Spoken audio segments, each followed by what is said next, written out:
할렐루야. 살아계신 하나님께서 오늘도 우리와 함께 하심을 믿습니다.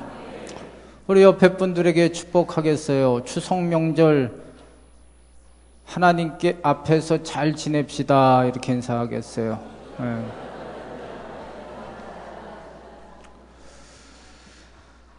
어느 외국 선교사님이 한국 목사님한테 물어봤어요. 왜 한국 성도들은 예배에 오는 모습이 표정들이 어둡냐? 근데 놀라운 것은 교회 오기 전까지는 그렇게 수다스럽고 막 웃고 잘 떠들지만 교회만 들어오면 왜 이렇게 다 침울해지고 슬퍼하는 표정이냐? 이렇게 목사님한테 물어봤어요. 그래서 한국 목사님이 한참을 생각하다가 한국 성도들은 교회만 들어오면 예수님의 십자가를 많이 묵상해가지고 그렇게 슬퍼한다 그렇게 얘기를 했어요. 그랬더니 외국 선교사님이 웃으면서 그러면 예수님이 부활하신 것은 사람들이 잊어버렸나 보지요 이렇게 대답을 했다고 합니다. 여러분, 예수님을 믿는다는 가장 큰 표식이 뭘까요? 기쁨이 있어야 되잖아요. 아니 솔직히 기쁘려고 믿는 거 아닙니까? 기쁘려고. 예수님이 우리의 구주이시고 예수님이 나를 구원하신 것을 확실히 믿으면 기쁘잖아요. 그리고 요한복음 15장 11절 말씀에 보면 예수님 말씀하셨어요. 내 기쁨을 너희에게 주어가지고 충만하게 한다 이렇게 했거든요. 그러니까 예수를 믿는다는 것은 기뻐야 그게 정상이지 우울하게 믿는다 그것 좀 뭔가 문제가 있는 거죠. 어느 장례식장에 세 구의 시체가 들어왔습니다. 3명이 죽었다는 거죠. 근데 이 3명의 시체의 공통점이 다 웃고 죽었다는 것입니다. 그것도 이렇게 그냥 웃는 표정만 하고 있는 게 아니라 와 깔깔깔깔 막 기뻐가지고 웃다가 죽었어요. 그 사연인즉 그 세 구의 시체를 보니까 첫 번째는 복권을 샀는데 그 로또 복권에 1등이 돼가지고 그 소식을 듣다가 너무 웃다가 심장마비로 죽은 거예요. 두 번째는 그 자식이 하나 있는데 아들이 삼수 끝에 우리나라 최고의 대학에 들어갔다는 그 합격 통지서를 받고 너무 기쁘다가 심장마비로 죽은 것입니다. 세 번째 죽은 사람은 번개 맞아 죽었어요. 왜냐하면 이분이 사진을 찍다가 후레쉬가 터지는 걸, 이 벼락이 오는 걸 후레쉬 터지는 줄 알고 김치 하다가 벼락 맞아 죽었어요. 여러분.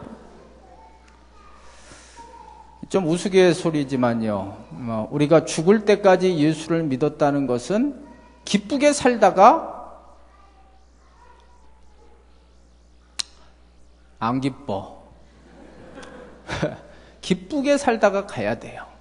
오늘 본문의 사도 바울이 빌립보서 4장 이 말씀의 주제가 기쁨이에요. 기쁨을 지금 강조하고 있어요. 근데 사실 이 사도 바울의 컨디션은요, 기뻐할 수 없는 컨디션이에요. 왜냐하면 이 빌립보서를 쓴 것이 감옥에서 썼거든요. 나이는 먹었지요. 몸은 안 좋지요. 기뻐할 수 있는 조건이 하나도 없어요. 미치지 않고는 이게 어떻게 기쁠까? 성경이 말하는 기쁨은 두 개예요. 세상이 주는 기쁨이 있고요. 하나님이 주시는 기쁨이 있어요. 이 세상이 주는 기쁨은 환경에서 오는 거. 예를 들어서 자식이 이번에 뭐 좋은 대학 갔거나 아니면은 뭐 취직을 잘했거나 아니면 뭐 진짜 로또 복권 돼가지고 당첨이 왕창 되거나 승진을 하거나 좋은 집으로 이사 가거나 이런 것들이 기쁨이 되는 거죠. 환경에서, 소유에서 오는 기쁨이에요. 근데 이런 기쁨들은요, 여러분들도 경험하시지만 금방 또 질려요. 잠시예요. 그리고 그거 기쁨이 있다고 해도 그 부자들 막 자살하고 있는 사람들, 없는 사람이 자살하지 않죠. 보통 있는 사람 막 자살하고 그런 걸 보면은 이 세상의 기쁨은 잠시 잠깐이죠. 하나님이 주시는 기쁨은 좀 달라요. 요한복음 14장 27절 말씀에 보면 하나님이 주시는 평안과 기쁨은 이 세상이 주는 것 같지 않아요. 지금 사도 바울처럼 매 맞고 감옥에 갇히고 예수 믿는 것 때문에 핍박을 당하고 고난을 당하고 그래도 기뻐하는 거죠. 그러니까 우리가 추구해야 될 기쁨은요, 물론 여러분 잘 되시기를 바라요. 세상적인 기쁨도 있어야 살만 나겠죠. 그러나 그것이 본질이 아니라는 거죠. 성경이 말하는 것은 하나님이 주시는 기쁨이 있어야 되는 거예요. 영적인 기쁨이 있어야 되는 거예요. 그걸 추구하며 사셔야 돼요. 그건 환경을 초월해서 주시는 기쁨이에요. 그럼 어떻게 하면 우리가 하나님이 주시는 기쁨을 누릴 수 있을까? 기쁨의 비결이라고 오늘 설교 제목을 정했는데 그 하나님이 주시는 기쁨의 비결은 무엇인가? 그 얘기예요. 여기 4절 보겠습니다. 4절 시작. 첫 번째는요, 하나님이 주시는 기쁨은요, 주 안에 있어야 기뻐요. 주 안에.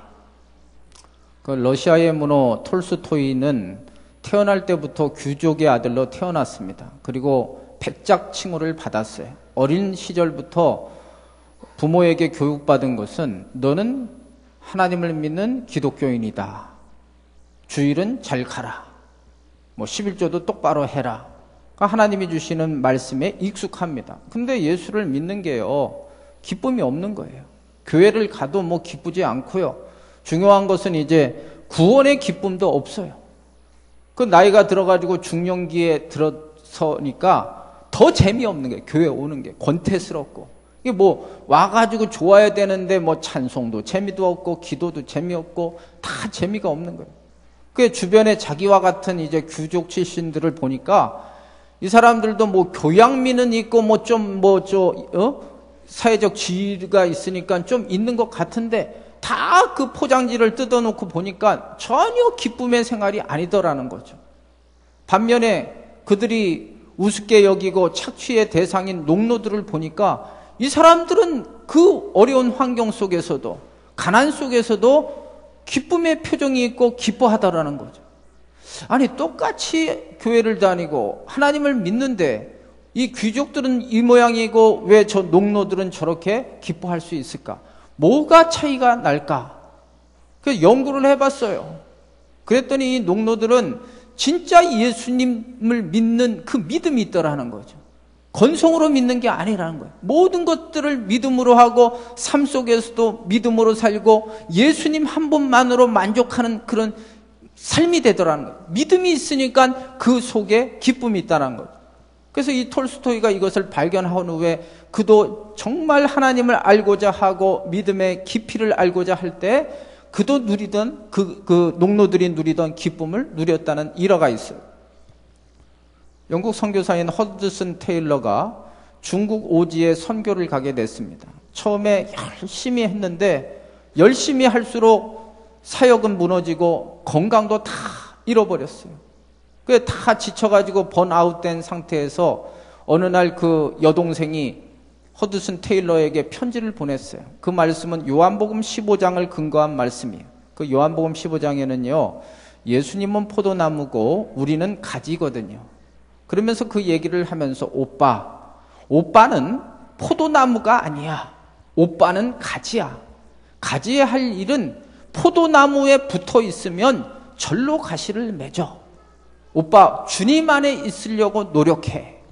이 말에 힌트를 얻은 거예요. 여러분도 오늘 이 시간에 이 설교를 들으면서 할 수 없이 개 끌려오듯이 끌려온 분들, 부모님 때문에 오신 분들, 남편, 아내 때문에 오신 분들, 마음을 한번 바꿔보세요. 이렇게 살 수는 없잖아요, 우리가. 기쁘다고 지금 목사는 설교하고 앉아있는데 전혀 기쁘지 않게 산다면 뭔가 하나님이 죽었거나 내가 문제가 있거나 둘 중에 하나 아니겠습니까?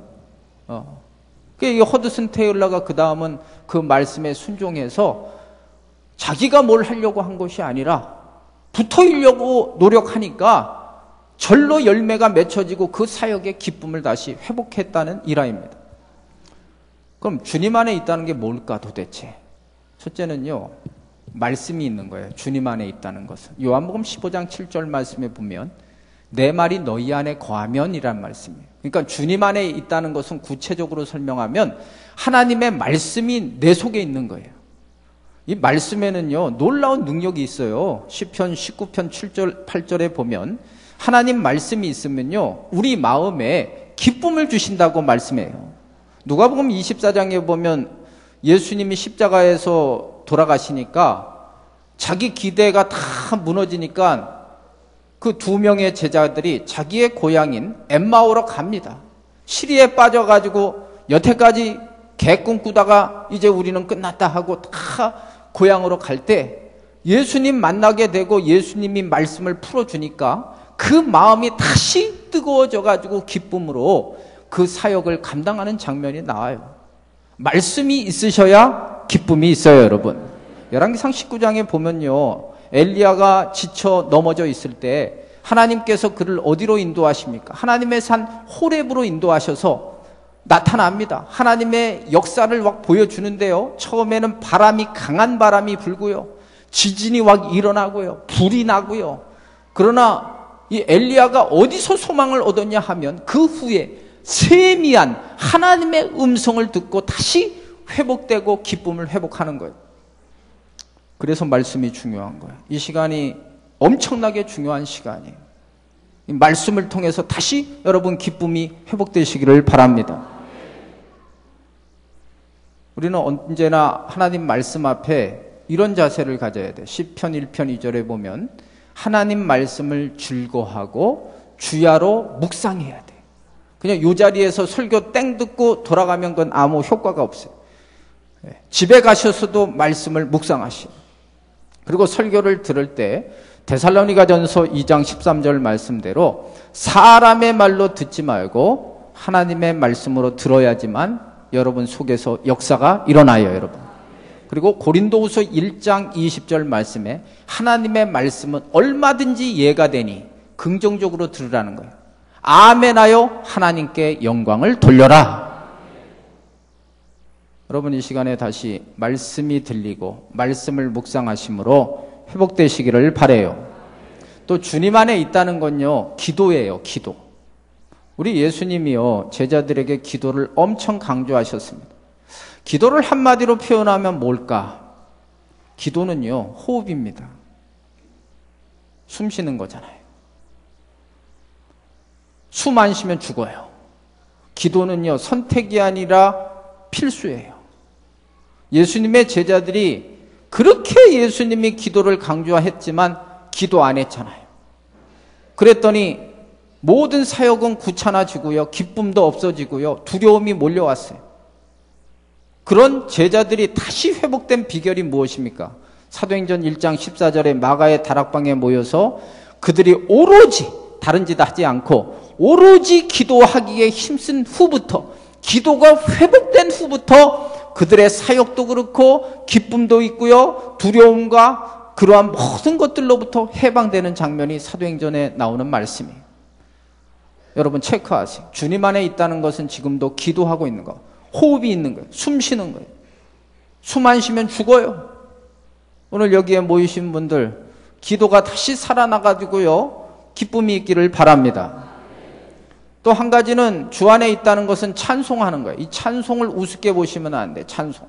그러니까 오죽하면 이 찬양대를 뽑아가지고 이렇게 찬양을 드리겠어요. 시편 1편은 복 있는 사람으로 시작하잖아요. 시편이 150편으로 끝나는데 6절에 뭐라고 말하면서 끝내냐 하면 호흡이 있는 자마다 여호와를 찬양할지어다. 그러니까 누가 복이 있어요? 찬양하는 사람이 복이 있는 거예요. 이사야 43장 21절 말씀에 하나님께서 이 백성을 지으시고 택하신 목적은 찬송을 부르게 하려 하심이라 그랬어요. 찬송 엄청나게 중요한 거예요. 찬송이 믿음으로 하면. 옛날에 어느 한남동에 큰 부잣집이 있었습니다. 돈이 많죠. 근데 이 집이 돈만 많았지 맨날 하고 한 날 싸움질인 거예요. 자식도 맨날 싸우고 부부간에도 싸우고. 그러니까 이 집 마나님이, 돈 많은 안주인이 잠이 안 오는 거예요. 수면제가 없이는 잠을 잘 수가 없어요. 근데 그 집에 시골에서 올라온 한 아주머니가 있는데 이분은 그 집 일을 하면서도 항상 행복한 표정. 그러니까 안방은 지옥이지만 아주머니가 있는 식모방은 천국이에요. 왜 이 차이가 나냐 이거죠. 한쪽은 돈 왕창 있고, 우리 생각이면 돈 있으면 기쁘고 막 즐겁고 행복하고 식모면 맨날 울상짓고 그래야 되는데 이게 완전 뒤바뀐 거죠. 근데 이분의 특징이 뭐냐 하면 항상 일을 하면서 노래를 한다는, 노래를. 근데 그 노래가 하나님을 찬양하는 찬양인 거예요. 여러분 힘들 때 찬양이 있기를 바랍니다. 찬양은요, 곡조 있는 기도예요, 여러분. 사람이 기분 좋으면 노래하고 기분 나쁘면 노래하잖아요. 최고의 노래가 뭐냐 하면 찬양하는 거예요. 찬양하면요, 성경에 귀신이 나가요, 여러분. 찬양하면요, 옥문도왕 열려져요, 여러분. 그러니까 주 안에 있다는 것은 찬양하는 거예요. 차 타고 다니시면서도요, 뭐 트로트도 좀 들어야 되겠죠, 뭐 기분 따라. 그러나 찬양을 많이 들으셔야 돼요. 여러분이 임종할 때 죽을 때도 뭘 듣고 죽어야 되느냐 하면 찬송 듣고 죽으셔야 돼요. 찬송을 들으셔야 돼요. 찬송은 능력이 있어요, 여러분. 그러니까 주님이 주시는 기쁨은 주 안에 있을 때 기쁜 거예요. 그걸 구체적으로 말씀과 기도와 찬송이 있을 때 기쁨이 있는 거예요. 두 번째, 여기 볼래요? 5절 보겠습니다. 시작.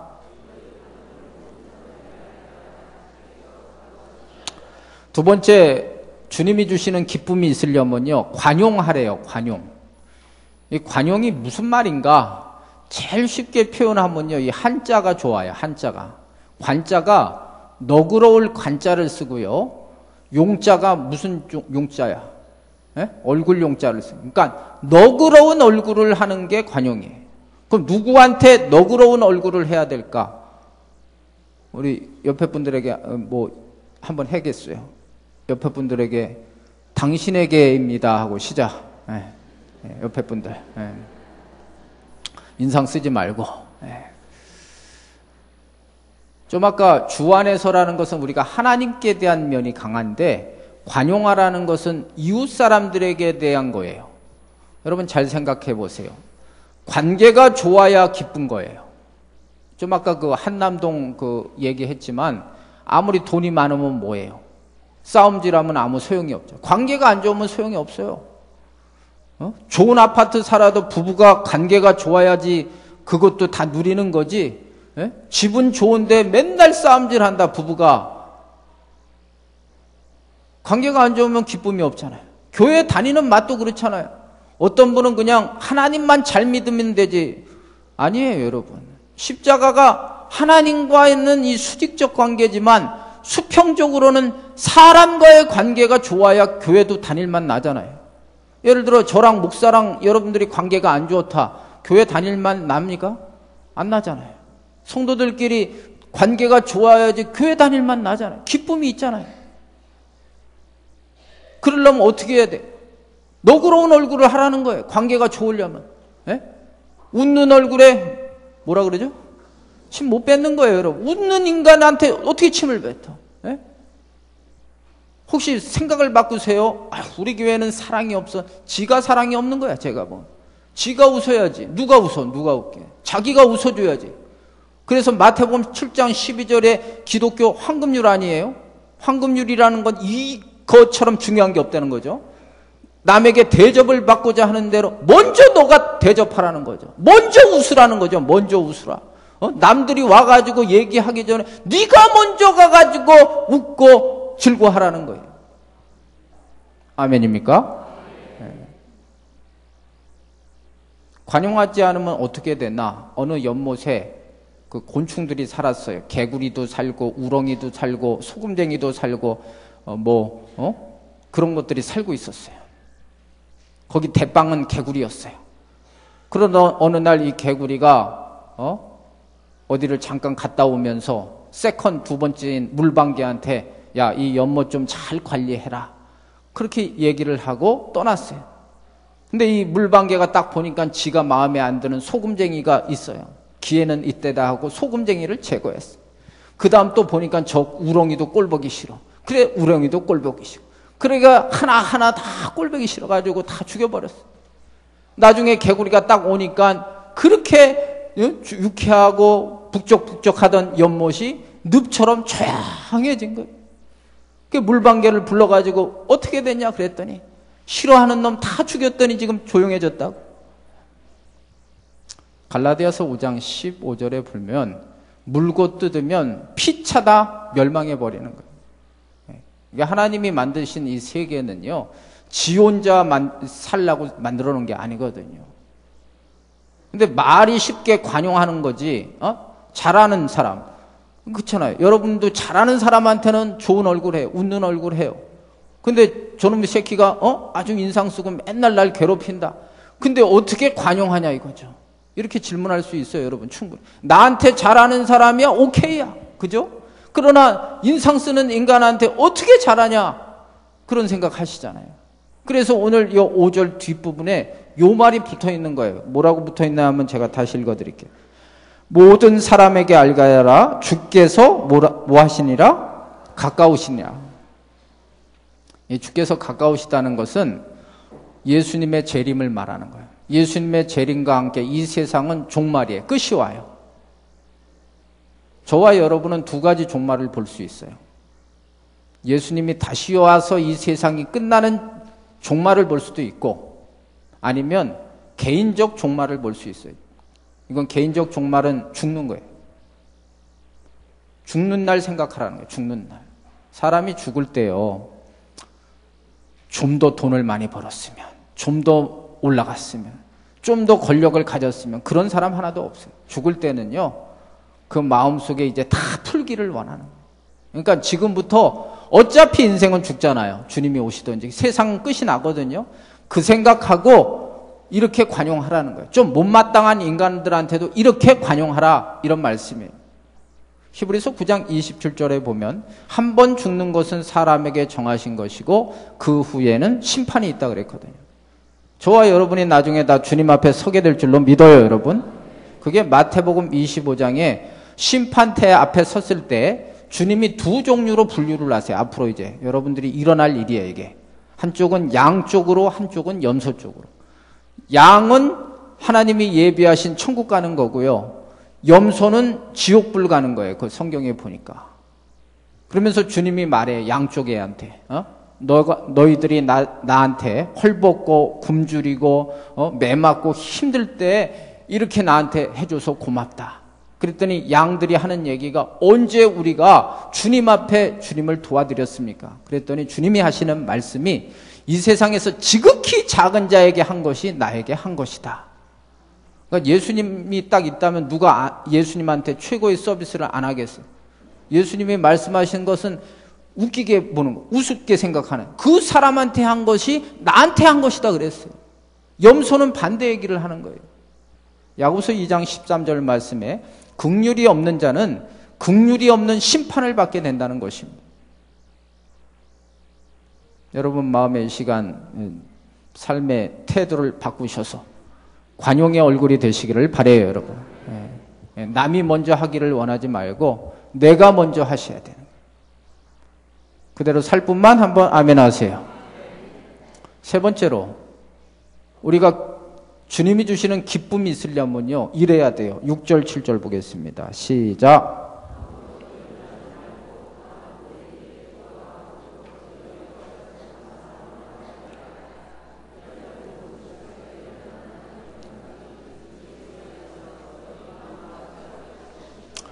여기 중요한 단어가 뭐냐 하면 염려를 극복해야지만 기쁨이 있어요.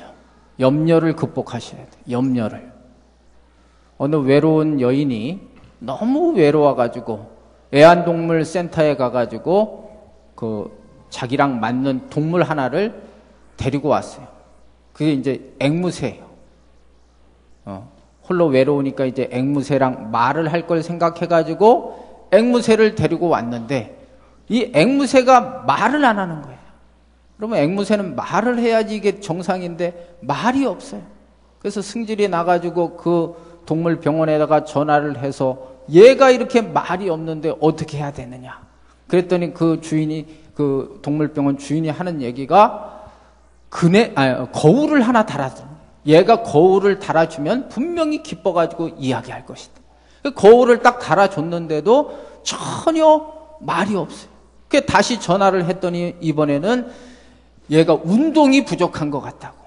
그 세장에다가 사다리를 놔주면 애가 운동을 하면 기분이 좋아가지고 말을 할 것이다.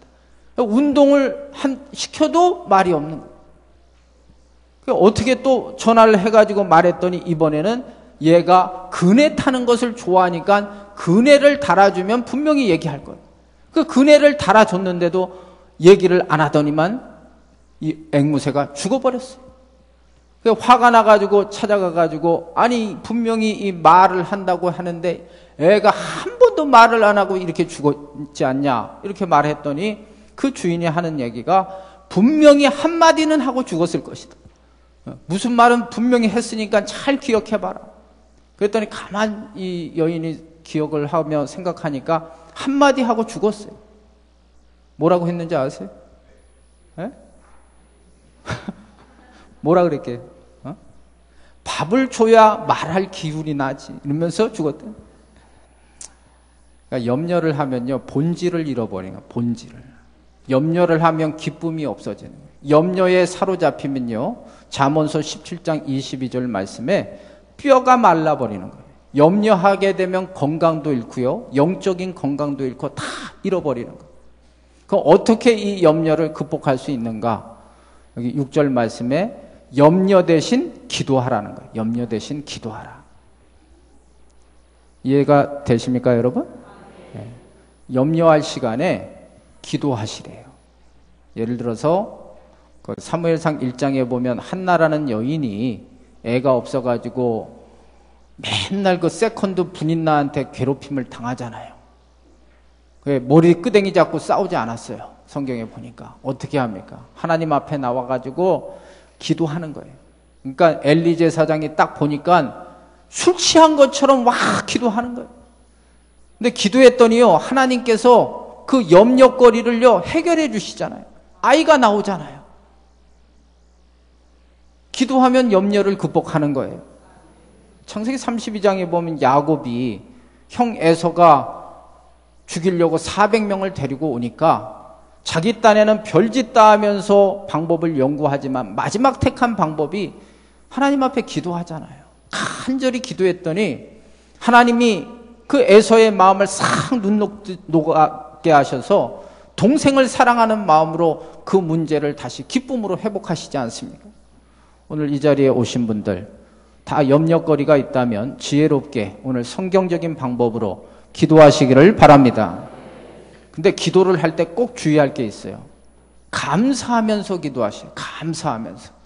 왜 감사가 중요하냐 하면은 여러분 경험하실 거예요. 이번 특세도 이제 7일간 기도하셨지만 아직 기도 응답을 못 받으신 분도 있고 기도 응답을 받으신 분도 있어요.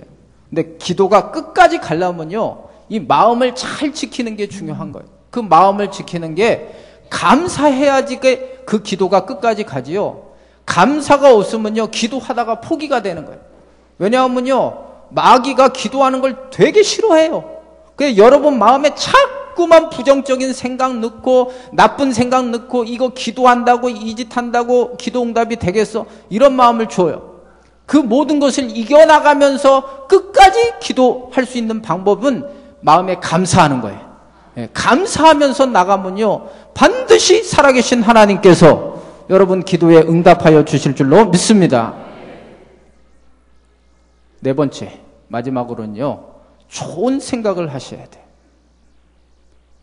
기쁘게 살려면요, 주님이 주시는 기쁨이 있으려면요, 좋은 생각을 하셔야 돼요. 따라해 보실래요? 주님이 주시는 기쁨을 가지려면 좋은 생각을 합시다. 그 철학자 파스칼이 사람을 정의할 때 사람은 생각하는 갈대다 그랬어요. 이 갈대는 확 움직이잖아요. 이게 무슨 뜻이냐 하면 사람이 생각하는 대로 그대로 가는 거예요. 그 방향으로. 요렇게 생각하면 요렇게 가고 나쁜 생각하면 나쁜 대로 가는 거예요. 잠언서에 보면은 그 사람의 정체가 뭐냐 하면 그 생각이다 그랬어요. 인생은요, 진짜 생각하기 나름인 거예요. 그 오헬리의 단편 소설인 마지막 입새라는 소설이 있습니다. 그 소설에 보면 한 사람이 병들어 죽어가게 됩니다. 이 사람이 할 일은 그 침대에 누워가지고 맞은편 창문으로 옆집에 그 넝쿨을 보는 일이에요. 넝쿨이 이렇게 있는 것을 보는 거예요. 그러던 어느 날 바람이 불기 시작하니까 그 무성했던 넝쿨 잎들이 하나하나 다 떨어지는 거예요. 그러니까 이 사람이 이 황량해지는 모습을 보면서 이렇게 생각을 한 거예요. 저 넝쿨잎이 떨어지면 나도 이제 하나하나 죽어가는구나. 죽겠구나. 그래서 그 넝쿨 하나하나 떨어지면서 점점 더 마음에 슬픔이 있어요. 이 소식을 안 1층에 사는 가난한 화가가 어느 날 비바람이 몰아치는 날 사다리를 탁 올라가 가지고 잎새 하나를 그림을 그려놓는 거예요. 이 사람 마음은 이제 그거 떨어지면 나는 죽는다 생각했는데 떨어지지만 그 그려놓은 잎새는 안 떨어지잖아요. 그게 어떻게 떨어집니까? 그랬더니 이 사람의 생각이 바뀌었어요. 야, 저것도 안 떨어지면 나도 살 수 있구나. 그 생각을 바꾸니까 몸이 점점 더 회복되는 거예요. 이 시간 여러분 생각을 잘 하시기를 바라요. 어떤 생각을 해야 되느냐? 오늘 여기 8절 보겠습니다. 8절 시작. 끝으로 형제들아 무엇에든지 참되며 무엇에든지 경건하며 무엇에든지 정결하며 무엇에든지 사랑받을 만하며 무엇에든지 칭찬받을 만하며 무슨 덕이 있든지 무슨 기림이 있든지 이것들을 생각하라. 좋은 생각하라는 거예요. 하나님은요 좋은 생각할 때 여기에 역사를 이루세요. 로마서 8장 6절 말씀에 두 가지 성경은 생각이 있어요. 육의 생각이 나와. 육의 생각은 사망이에요. 영의 생각은 생명과 평안이라 그랬어요. 하나님이 기뻐하시는 생각은요, 하나님이 우리와 함께 하시면 된다는 생각이에요, 여러분. 긍정적인 생각을 갖기를 원하세요. 할 수 있다는 생각을 원하세요. 하나님이 도와주시면 된다는 생각을 원하세요, 여러분. 오늘 이 자리에 오신 분들, 하나님의 생각으로 긍정적인 생각을 가져서 여러분 마음에 다시 기쁨이 넘치기를 예수님의 이름으로 축복합니다. 말씀을 정리하겠습니다. 예수 믿는 표식, 기뻐야 돼요. 혹시나 여러분들이 예수님을 믿으면서도 맨날 우울하고 찡그리고 교회 왔을 때 진짜 찡그리는 인간은 그건 진짜 그리스도인이 아니에요. 제가 보면. 그건 잘못 믿는 거예요. 여러분 삶에 우울하고 찡그린다? 그건 예수 똑바로 지금 못 믿고 있다는 증거예요. 반드시 예수를 믿는다는 것은 기쁨이 있어야 돼요. 근데 그 기쁨은 세상이 주는 기쁨이 아니에요. 세상 환경 소유에서 오는 기쁨이 아니라 주님이 주시는 기쁨이에요. 그 주님이 주시는 기쁨을 유지하기 위해선 주 안에 있어야 돼요. 말씀과 기도와 찬송이 있으셔야 되고 인간관계가 좋으셔야 돼요. 관용하는 자세가 돼야 돼요. 늘 너그러운 마음을 가져야지만 그게 되는 거죠. 누가 나한테 잘해주겠지. 그거는 오산이에요. 그건 성경적이지가 않기 때문에 그거는 원하지도 마세요. 그런 말은 할 필요도 없고. 세 번째, 염려는 어차피 이 세상 살면서 끊임없이 와요. 그 염려를 기도로 바꿔야지만 기쁨을 회복할 수 있어요. 네 번째는 좋은 생각을 가지셔요. 바른 생각, 하나님이 기뻐하시는 생각을 가지면 오늘 이 사도 바울이 감옥 속에서도 기쁨을 노래한 것처럼 여러분의 삶의 어떠한 환경 속에서도 하나님이 주시는 기쁨 때문에 승리하게 될 줄로 믿습니다, 여러분. 이 기쁨을 원하시는 분 아멘 해보세요. 이 말씀대로 살 뿐만 아멘 해보세요. 믿음대로 될지어다. 찬양 드리겠어요.